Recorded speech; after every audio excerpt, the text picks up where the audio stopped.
Nine coverage ન્યૂઝમાં આપનું સ્વાગત છે।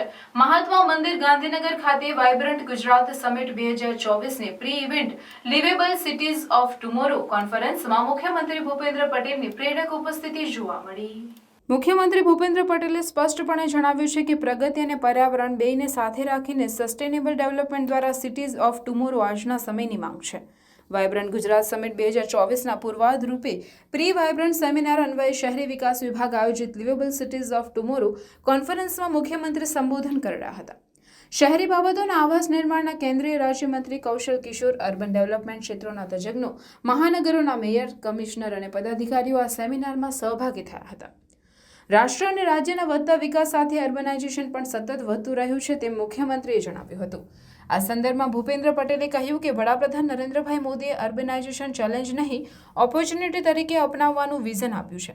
તેમણે ગુજરાતમાં તેમના મુખ્યમંત્રી કાર્યકાળ દરમિયાન રાજ્યના સ્વર્ણિમ જયંતિ વર્ષ 2010માં સ્વર્ણિમ જયંતિ મુખ્યમંત્રીએ શહેરી વિકાસ યોજના શરૂ કરાવીને આ ઓપોર્ચ્યુનિટી આપી હતી, જેના પરિણામે આજે ગુજરાતના શહેરો વિશ્વ કક્ષાના બન્યા છે, તે મુખ્યમંત્રીએ ઉમેર્યું હતું।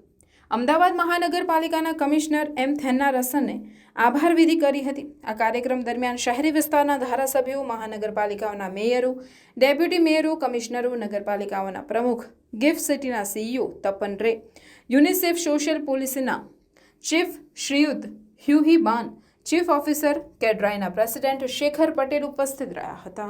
अन्य खबरों के लिए चैनल को सब्सक्राइब कीजिए। खबरों का नोटिफिकेशन पाने के लिए बेल आइकॉन को जरूर दबाएं।